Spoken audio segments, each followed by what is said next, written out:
देखिए भक्तों, वास्तव में यदि राम भक्ति की पथ की ओर जाना है ना, तो पहले राम के चरित्र को समझना पड़ेगा।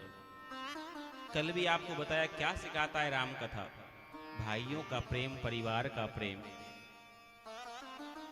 जब मेरे राघवेंद्र को वनवास की आज्ञा हुई, मेरे राघवेंद्र पंचवटी का निर्माण किया, वन देवी आई, कहा हे प्रभु मेरे लिए कोई आज्ञा। कहा देवी सब आपकी सहायता से, सबकी सहायता से हमने ये पंचवटी का निर्माण कर लिया है, सब ठीक है। नहीं प्रभु फिर भी कुछ आज्ञा दो, मैं क्या सहायता, कुछ सेवा कर सकूं आपकी।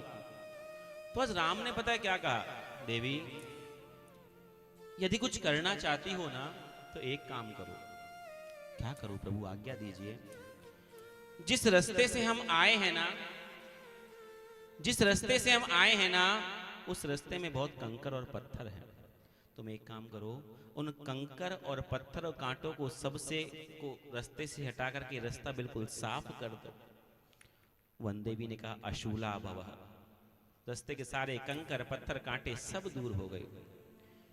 लेकिन अब वन देवी प्रणाम करके पूछती है, प्रभु आपने कहा कंकर पत्थर कांटे सब निकाल दो, मैंने कर दिया, लेकिन प्रभु आपको 14 वर्ष का वनवास हुआ है। यदि आपको इसी रास्ते से वापस जाना होगा तो 14 वर्ष के बाद आप आओगे, तब तक तो फिर से कंकर पत्थर कांटे हो जाएंगे ना, फिर आपने ये मार्ग साफ क्यों करवाया। राम जी कहते हैं देवी मुझे ढूंढते ढूंढते ना एक पगला आएगा, पगला। कौन है वो पगला? मुझे ढूंढते ढूंढते मेरा पगला भाई भरत आएगा, और जब वो आएगा उसके पैरों में कंकर पत्थर कांटे चुभ गए ना तो वो बहुत रोएगा। देवी वो बहुत रोएगा, और वो इसलिए नहीं रोएगा कि उसके पैरों में कांटे लगे, उसके पैरों में पत्थर चुभे, नहीं, उस दर्द से नहीं रोएगा। वो पागल क्या सोचेगा कि मेरे कारण, इस भरत के कारण उसके भाई को वनवास हुआ, और मेरा बड़ा भाई इस कंकर पत्थर उस कांटों के रास्ते पे चल करके गया, मेरे भैया को कितना कष्ट हुआ होगा, ये सोच करके वो रोएगा। देवी इसलिए ये रास्ते के कंकर पत्थर दूर कर दो। भक्त जो भरत जी आए,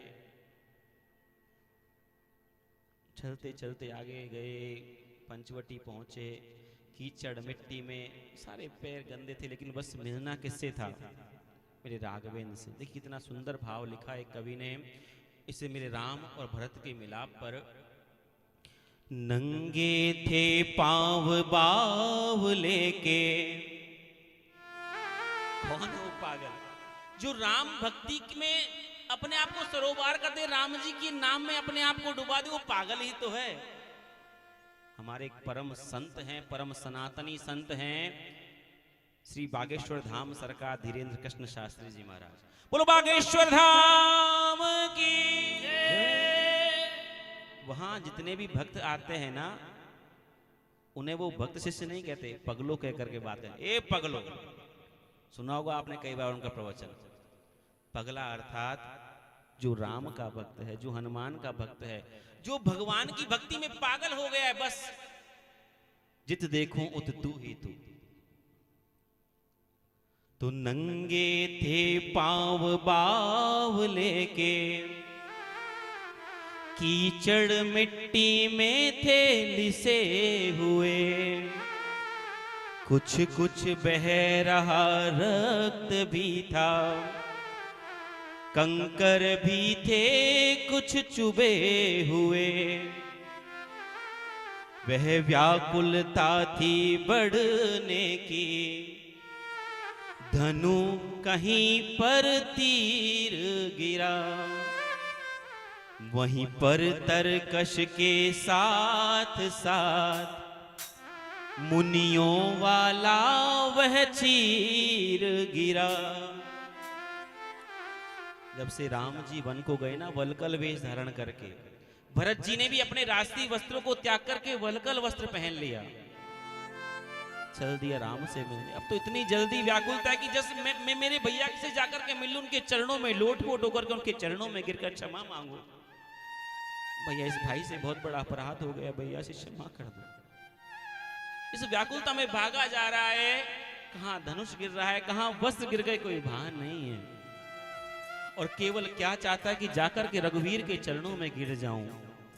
बावला चाहता है पहले रघुवर को शीश झुका लूं मैं, रघुवीर चाहते हैं पागल को पहले गले लगा लूं मैं। चाहता है जाकर पहले भैया के चरणों में गिर जाऊं। राघवेंद्र सोचते हैं नहीं, आज मेरे भरत को आते ही अपने हृदय से लगा लूंगा। बावला चाहता है पहले रघुवर को शीश झुका लूं मैं, रघुवीर चाहते हैं पागल को पहले गले लगा लूं मैं। आखिर रघुवर की विजय हुई, हाथों पर उठा लिया उसको, वह चरण छुए उससे पहले छाती से लगा लिया उसको। और जैसे ही भरत जी मेरे राघवेंद्र के चरणों में शीश झुकाने जा रहे हैं, मेरे राघवेंद्र ने अपने हाथों से पकड़ा, अपनी छाती से लगा लिया, अपने हृदय से लगा लिया।